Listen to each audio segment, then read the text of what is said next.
Mi novia canceló la boda para irse con su ex en una aventura, él solo la usó y volvió arrepentida, su familia y yo le dimos la espalda. Me llamo Eric, tengo 29 años, y esta es la historia de cómo mi boda se canceló el mismo día, sin que yo lo supiera hasta que ya era demasiado tarde. Conocí a Mariana hace casi 4 años. Nuestra relación no fue perfecta, pero sí estable. Tuvimos discusiones normales, desacuerdos que se resolvían hablando, y una rutina que, al menos para mí, era sólida. Cuando le propuse matrimonio, aceptó sin dudar. Lloró, me abrazó y me dijo que era lo que había estado esperando desde hacía tiempo. Eso fue lo que pensé durante meses, que ambos íbamos en la misma dirección. Los primeros meses de planeación fueron intensos pero emocionantes. Elegir la fecha, hablar con nuestras familias, empezar a ver proveedores.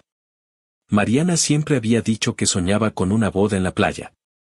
Era algo que mencionaba desde que la conocí, ceremonia al atardecer, arena, algo sencillo pero bonito.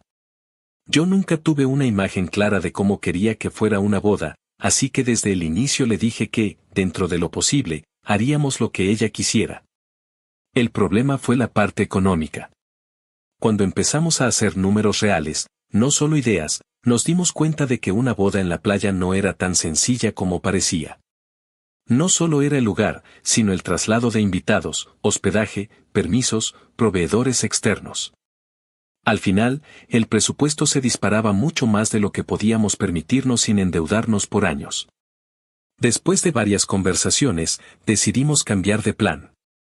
Encontramos una hacienda a las afueras de la ciudad, un lugar amplio, con áreas verdes, buena iluminación natural y capacidad para todos los invitados. Sorprendentemente, resultaba más viable económicamente que la playa. No era lo que Mariana había soñado desde niña, pero cuando lo hablamos, dijo que lo importante era casarnos, no el lugar. Al menos eso fue lo que me dijo. Durante un tiempo, todo parecía ir bien. Apartamos la fecha, contratamos el servicio de banquete, elegimos la música, el fotógrafo, los arreglos florales. Mariana participaba en cada decisión. A veces se mostraba indecisa o nerviosa, pero yo lo atribuía al estrés normal de organizar una boda. Todo el mundo me decía lo mismo, es normal, las novias se ponen así, es mucha presión. Sin embargo, unos meses antes de la boda, empecé a notar pequeños cambios en ella. Nada demasiado evidente, pero suficientes para hacerme ruido. Se distraía con facilidad, estaba más callada de lo habitual y, en algunos momentos, parecía ausente incluso cuando hablábamos de cosas importantes. A veces se quedaba viendo el teléfono más tiempo del normal, y cuando yo le preguntaba si todo estaba bien, siempre respondía lo mismo, que estaba cansada, que tenía muchas cosas en la cabeza, que eran los nervios. Quise creerle. Hubo un par de ocasiones en las que intenté hablar más a fondo. Le pregunté directamente si había algo que le preocupara sobre la boda, si dudaba de algo o si sentía que íbamos demasiado rápido. Mariana siempre me aseguraba que me amaba y que quería casarse conmigo. Incluso llegó a decirme que se sentía culpable por ponerse tan nerviosa cuando todo estaba prácticamente resuelto. Eso me tranquilizaba. Las semanas finales fueron una carrera contra el tiempo. Confirmaciones de invitados, últimos pagos, ajustes de detalles pequeños que, en ese momento, parecían enormes. La hacienda ya estaba decorada en nuestra mente antes de que llegara el día. Habíamos elegido colores claros, iluminación cálida, mesas largas. Nada excesivo, pero bien cuidado. La noche anterior a la boda dormí poco. No por nervios, sino por la cantidad de cosas que pasaban por mi cabeza. Pensaba en el futuro, en cómo cambiaría nuestra vida, en los planes que teníamos. Me levanté temprano, me arreglé con mi familia y llegué al lugar con varias horas de anticipación, como estaba previsto. La hacienda se veía exactamente como la habíamos imaginado. Las flores estaban en su lugar, las sillas alineadas, el altar preparado. El ambiente era tranquilo, casi solemne. Los proveedores trabajaban en silencio, afinando los últimos detalles. Algunos invitados ya empezaban a llegar y me felicitaban, me decían que todo estaba hermoso. Yo sonreía. La ceremonia estaba programada para comenzar a cierta hora. Mariana debía llegar con un margen de tiempo suficiente para prepararse, acomodarse, respirar. Pasaron los primeros minutos y no le di importancia. Pensé que estaría terminando de arreglarse o ajustando algún detalle de último momento. Pero el tiempo siguió avanzando. 15 minutos después de la hora prevista, empecé a inquietarme. Pregunté discretamente si alguien sabía algo. Nadie tenía información clara. Su familia tampoco estaba con ella aún. Me dijeron que venían en camino. Intenté mantener la calma. Los invitados ya estaban sentados.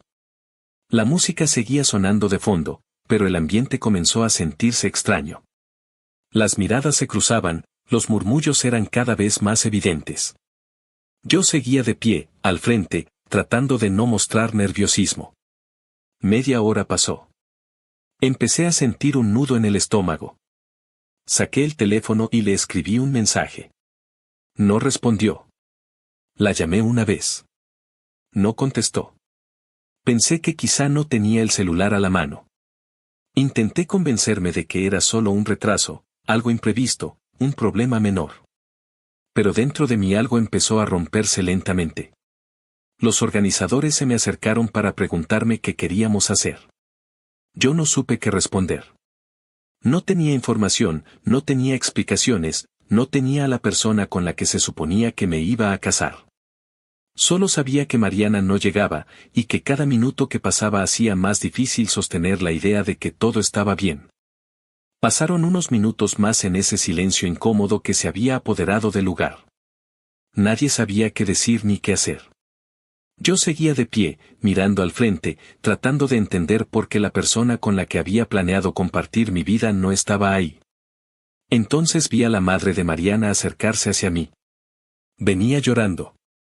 No era un llanto discreto ni contenido, era un llanto evidente, de esos que salen cuando alguien ya no puede sostener la compostura. Caminaba despacio, como si cada paso le pesara. Cuando estuvo frente a mí, me tomó del brazo con ambas manos. Sus manos temblaban. Me miró a los ojos y dijo, con la voz quebrada: Lo siento, mi hija debe decirte algo. Antes de que pudiera reaccionar o preguntar a qué se refería, sacó su teléfono. Sin decir nada más, activó el altavoz. En ese momento, el murmullo de los invitados se apagó casi por completo. Las personas más cercanas se dieron cuenta de lo que estaba ocurriendo y guardaron silencio. Otros voltearon, confundidos. El lugar quedó en una calma extraña, pesada. Entonces se escuchó la voz de Mariana al otro lado de la línea. Lo siento, Eric, dijo. Eres un gran chico. Eres cariñoso, amable. Jamás me hiciste sentir mal. Siempre me amaste con locura. Sentí como algo dentro de mí empezaba a romperse, aunque todavía no entendía del todo por qué. Ella continuó hablando, con una voz que sonaba firme, demasiado firme para alguien que supuestamente estaba cancelando su boda minutos antes de celebrarla. Ojalá pudiera corresponder ese amor, pero no puedo. Mi corazón siempre le ha pertenecido a un solo hombre, y ese hombre es Ruperto. Al escuchar ese nombre, varias personas reaccionaron de inmediato. Hubo expresiones de sorpresa, miradas cruzadas, incluso algunos gestos de incredulidad. Yo me quedé completamente inmóvil. Ruperto era su exnovio. Yo sabía de su existencia. Mariana me había hablado de él alguna vez, al inicio de nuestra relación. Me dijo que había sido una relación complicada, que habían terminado mal, que era parte de su pasado. Nunca volvió a mencionarlo de forma relevante. Jamás imaginé que su nombre aparecería el día de nuestra boda. Mariana siguió hablando, sin pausas largas, como si hubiera ensayado cada palabra. Traté de hacerme amarte, dijo. Lo intenté de verdad. Pero no puedes mandar sobre lo que pide el corazón. Me iré con Ruperto. No me volverán a ver. Nadie de los que están ahí. Por primera vez en mi vida decido hacerle caso a mi corazón. La boda se cancela. Y entonces colgó. No hubo explicaciones adicionales. No hubo disculpas más allá de esas palabras. No hubo espacio para preguntas. El teléfono seguía en la mano de su madre, que ahora lloraba aún más fuerte. El silencio que quedó después fue absoluto. Nadie hablaba. Nadie se movía. Todos habían escuchado lo mismo. Yo no reaccioné de inmediato. No dije nada durante varios segundos. Sentía el pecho apretado, la respiración pesada, como si me hubieran golpeado por dentro. Miré alrededor. Vi a mi familia con expresiones de shock. Vi a amigos que no sabían dónde poner la mirada. Vi a personas que habían viajado para estar ahí, sentadas, sin entender qué acababa de pasar. Y sentí algo que no esperaba sentir con tanta fuerza, enojo. No era solo tristeza. Era rabia. Era una sensación caliente, densa, que me subía desde el estómago. Pensé en todo lo que había invertido, no solo en dinero, sino en tiempo, en esfuerzo, en planes. Pensé en las conversaciones, en las promesas, en los meses en los que yo creí que estábamos construyendo algo real. Respiré hondo. Entonces dije, con una voz que no parecía la mía, pero que salió clara. Pues ya escucharon. Vámonos todos. No lo dije con ironía ni con sarcasmo. Lo dije como una constatación. No había nada más que hacer ahí. Algunas personas se levantaron de inmediato. Otras tardaron unos segundos, como si necesitaran confirmar que lo que habían escuchado era real.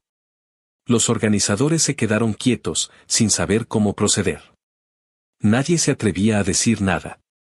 La madre de Mariana seguía frente a mí, llorando. Me pidió perdón varias veces. Decía que no sabía nada, que ella tampoco entendía, que estaba avergonzada, destrozada. La miré y le respondí lo único que en ese momento me pareció justo. Usted no tiene que pedirme perdón. No es su culpa. Y lo dije de verdad.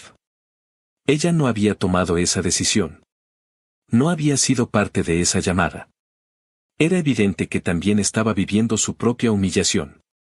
Me di la vuelta y empecé a caminar hacia la salida.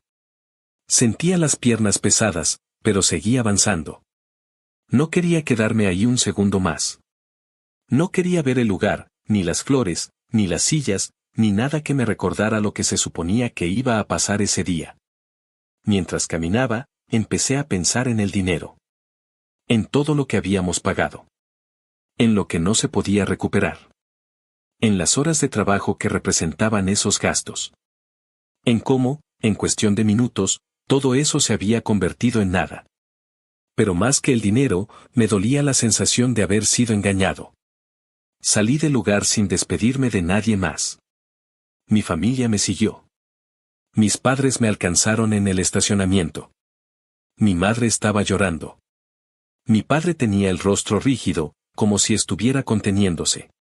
Me dijeron que me fuera con ellos, que no me quedara solo, que no era buena idea regresar a la casa en ese estado. Insistieron varias veces. Me ofrecieron quedarme con ellos el tiempo que fuera necesario. Les agradecí, pero les dije que no. Necesitaba estar solo. No quería hablar. No quería explicaciones. No quería consuelo. Quería silencio. Me subí a mi auto y manejé de regreso a casa. El trayecto se me hizo eterno, aunque era el mismo que había recorrido tantas veces. No puse música. No hice llamadas. Solo manejé, con la mente llena de imágenes inconexas y frases sueltas que no lograba ordenar.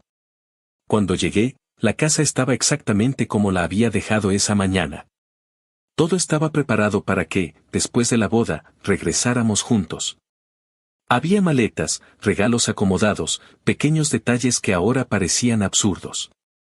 Entré, cerré la puerta y me quedé ahí, de pie, sin moverme. Solo sentí una mezcla de enojo, vacío y desconcierto que no sabía cómo manejar. La persona con la que iba a casarme había decidido irse con su exnovio, anunciarlo en altavoz frente a todos y desaparecer. Y yo me había quedado ahí, solo, con una boda cancelada y una historia que todavía no alcanzaba a comprender. Al día siguiente, la vida se sentía extraña. No sabría explicarlo mejor. No era solo tristeza ni solo vacío. Era como si todo estuviera ligeramente fuera de lugar, como si alguien hubiera movido los muebles de una casa a oscuras y yo tuviera que caminar con cuidado para no tropezar. Me desperté temprano, por costumbre, y durante unos segundos olvidé lo que había pasado. Ese breve momento de normalidad duró muy poco. La casa estaba en silencio. No había mensajes nuevos. No había llamadas perdidas. No había ninguna explicación adicional. Mariana no había vuelto a comunicarse conmigo. Y, en el fondo, yo sabía que no lo haría. No de inmediato, al menos. Me levanté y empecé a caminar por la casa. Cada habitación tenía algo de ella. Ropa en el closet, zapatos junto a la puerta, objetos pequeños que había dejado en distintos lugares sin pensarlo demasiado. Todo eso seguía ahí, intacto, como si ella fuera a volver en cualquier momento. Y fue entonces cuando tomé una decisión. Pensé que, si realmente no iba a regresar, no tenía sentido conservar nada. No quería estar rodeado de recuerdos constantes. No quería abrir un cajón y encontrar algo que me obligara a revivir lo ocurrido una y otra vez. No estaba listo para eso. Así que empecé a juntar sus cosas. Lo hice sin prisa, pero tampoco con cuidado excesivo. Ropa, cartas, regalos, objetos personales. Todo lo metí en un tambo de metal que tenía en el patio. Mientras lo hacía, no sentía tristeza ni enojo. Era como si estuviera cumpliendo una tarea mecánica, algo que simplemente debía hacerse. Cuando terminé, prendí fuego. Sé que puede sonar ridículo o exagerado. Sé que para algunas personas puede parecer una reacción impulsiva o inmadura. Pero en ese momento, para mí, fue liberador. Ver cómo esas cosas desaparecían me dio una sensación de cierre que no había tenido desde la llamada. No era venganza. No era odio. Era la necesidad de marcar un punto final. Después de eso, pasé la tarde como si nada. Comí, me senté a ver televisión, revisé cosas sin importancia. No lloré. No me derrumbé. No sentí alivio ni dolor intenso. Simplemente, nada. Era como si mis emociones se hubieran apagado por completo. No podía llorar. No podía sentir. Ese mismo día, por la tarde, mi madre fue a visitarme. Tocó la puerta y yo le abrí con tranquilidad, casi con normalidad. Ella me miró durante unos segundos, como si estuviera tratando de entender qué pasaba dentro de mí. Entró sin decir mucho. Se sentó frente a mí. El ambiente era silencioso, pesado. Entonces me preguntó. Dijo, ¿cómo te sientes? Y en ese momento, todo se rompió. Toda esa frialdad que había sostenido desde el día anterior se derrumbó de golpe. Sentí un nudo en la garganta, los ojos se me llenaron de lágrimas y, sin poder evitarlo, empecé a llorar. No fue un llanto discreto ni controlado. Fue un llanto profundo, desordenado, como el de un niño. Me sentía exactamente así, como un niño otra vez. Lloré por la humillación, por la traición, por la confusión. Lloré por la boda que no fue, por el futuro que había imaginado y que ya no existía. Lloré porque no entendía cómo alguien podía decir que te amaba durante meses y desaparecer de esa forma. Mi madre no dijo mucho. No hizo preguntas incómodas. No intentó buscar explicaciones. Simplemente me abrazó y me dejó llorar todo lo que necesitaba. Me acariciaba la cabeza, como cuando era pequeño, y me repetía que estaba ahí, que no estaba solo, que todo iba a estar bien aunque en ese momento no lo pareciera. Ese abrazo fue lo único que me sostuvo ese día. Después de eso, los días pasaron sin grandes acontecimientos. No hubo llamadas. No hubo mensajes. No hubo intentos de contacto. Yo seguía yendo a trabajar, cumpliendo con mis obligaciones básicas, manteniendo una rutina mínima. Por fuera, parecía funcional. Por dentro, seguía vacío. No pensaba demasiado en Mariana. O, mejor dicho, evitaba hacerlo. Cada vez que su imagen aparecía en mi mente, la empujaba hacia otro lado. No quería enfrentar nada todavía. Una semana después de lo ocurrido, cuando ya empezaba a acostumbrarme a esa nueva normalidad silenciosa, algo inesperado sucedió. Era por la tarde. Estaba en casa, sentado, sin hacer nada en particular. Entonces alguien tocó la puerta. No fue un golpe fuerte ni insistente. Fue un toque normal, casi tímido. Me levanté sin pensar demasiado. Asumí que sería algún vecino o alguien de mi familia. Caminé hacia la puerta y la abrí. Y ahí estaba ella. Mariana. Ella fue la primera en hablar. Sé que me odias, pero debes escucharme. No le respondí. Simplemente le cerré la puerta en la cara y caminé de regreso a la sala. No fue un acto dramático ni impulsivo. Fue automático. No tenía nada que decirle. Me senté en el sillón y respiré hondo, convencido de que ahí terminaría todo. Entonces escuché un sonido metálico. El ruido inconfundible de unas llaves entrando en la cerradura. En ese momento recordé algo que no había considerado: ella aún tenía llaves de la casa. Nunca se me cruzó por la cabeza cambiar la cerradura. No pensé que volvería. No pensé que tendría el descaro de aparecer. La puerta se abrió. Mariana entró como si todavía tuviera derecho a hacerlo. Me levanté de inmediato. Lárgate y dame esas llaves, le dije, sin rodeos. Ella cerró la puerta detrás de sí y me miró con los ojos llenos de lágrimas. Debes escucharme, amor, por favor. No soy tu amor, la interrumpí. Vete. No perteneces aquí. Ya no hay nada tuyo en esta casa. Miró alrededor, como si buscara algo familiar, algo que la anclara. No encontró nada. Yo ya había eliminado cualquier rastro de ella. Vengo por tu perdón, dijo. Lo siento. Me engañaron. Ruperto me engañó. No me importa. Vete. No levanté la voz. No necesitaba hacerlo. Ella siguió hablando, atropellando palabras, como si el silencio la asustara. Ruperto me habló justo el día anterior de la boda. Me dijo que no me casara, que huyéramos, que viajaríamos por el mundo. Me prometió una vida distinta. Yo le creí. Mientras hablaba, mi celular vibró en mi bolsillo. No lo saqué de inmediato. Solo sentí la vibración. Cuando lo hice, miré la pantalla de reojo mientras ella seguía hablando. Era un mensaje de su madre. Mariana vino. Quiso que la aceptáramos en casa. Al parecer su fantasía aventurera con Ruperto no funcionó. La echamos de aquí. Ella ya no es mi hija. Dijo que iría contigo. Ten cuidado. Se fue hace un poco más de una hora. Levanté la mirada de la pantalla y la volví a mirar a ella. Estuve con él unos días, continuó. Después se burló de mí. Me dijo que no podía creer que cancelara una boda por él. Me dejó. No sé dónde está. Dijo que era su venganza porque yo le había hecho daño en el pasado.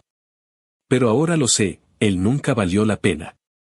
El que valía la pena eras tú. Siempre fuiste tú. Fui una tonta. Guardé el celular. La miré fijo. Me importa una mierda lo que pasó con Ruperto, dije. Para mí no existes. No eres nada. Eres peor que mierda. Me hiciste pasar la mayor humillación de mi vida. Por mí, pudrétete en el maldito infierno. Ahí se quebró. Empezó a llorar de verdad, sin control, con el cuerpo temblando. ¿O sea así de fácil olvidas todo? Dijo entre sollozos. ¿Qué hay de los besos? ¿De los viajes? ¿De las noches de hacer el amor? ¿Todo eso ya no existe? Ya no existe, respondí. Me da asco recordarlo. De hecho, creo que iré a hacerme laboratorios, porque a lo mejor me transmitiste alguna enfermedad. Su expresión cambió. Pasó del llanto a la ira. Me tratas como una zorra. No eres una zorra, le dije. Eres la reina de las zorras. Eso la hizo llorar más fuerte. Intentó acercarse. Estiró los brazos como si quisiera abrazarme, tocarme, recuperar algo que ya no estaba ahí. Lárgate de aquí, le dije. Me das asco solo con tu presencia. No tengo a dónde ir, suplicó.